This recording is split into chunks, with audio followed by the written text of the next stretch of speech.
Drama serial घाटा के आने वाली इसमें आप देखेंगे कि जब हमजा सना के पास जाता है और सना से जाकर कहता है कि सना तुम मुझसे जल्द से जल्द शादी करना चाहती हो ना, तो ठीक है मैंने सोच लिया है कि इसी जुम्मे को हम लोगों का निकाह होगा। ये सुनते साथ ही सना कहती है कि कैसी बातें कर रहे हो हमजा, इस सूरत हाल में कैसे शादी हो जाएगी, तुम्हारे बाबा क्या मान जाएंगे जबकि उनका भाई अभी तो फौत हुआ है। ये सुनते साथ ही हमजा कहता है कि ये सब कुछ तुम छोड़ो, मैं कह रहा हूँ ना कि शादी इसी जुम्मे को होगी और सादगी से अगर कर लेंगे तो तुम्हारा भी मकसद पूरा हो जाएगा। ये सुनते साथ ही सना कहती है कि क्या सादगी से शादी, मैंने तो कभी भी ऐसा नहीं सोचा था, मैं तो बड़े दिल में अरमान लिए बैठी हूँ। ये सुनते साथ ही हमजा कहता है कि फिर ठीक है तुम अपने अरमान पूरे होने का इंतजार करती रहो और अब जब मैं चाहूंगा फिर ही शादी होगी। ये सुनते साथ ही सना कहती है कि अगर ये बात है तो ठीक है, मुझे कोई एतराज नहीं है।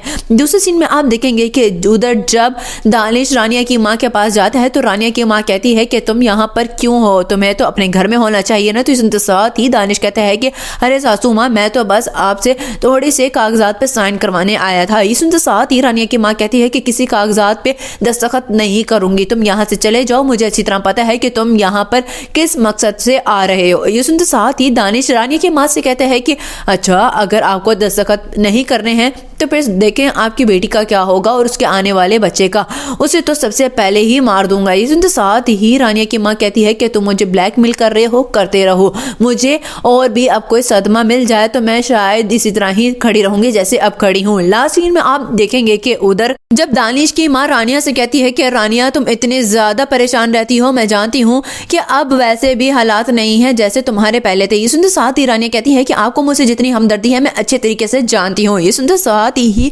दानिश की माँ कहती है कि अरे बेटा जो पिछली बातें हो चुकी हैं ना उन्हें तू भुला दे और आगे बढ़ जा। मैं तो यही कहूंगी कि अपनी माँ के पास जाकर रहे ताकि मेरी बहन को भी थोड़ा सा हौसला हो। ये सुनते साथ ही रानिया कहती है कि बस अपनी बकवास बंद करें, मुझे अच्छी तरीके से पता है कि ये आपकी हमदर्दी क्यों आ रही है, मेरे बाप की जायदाद पर नजर रखे हुए हैं आप।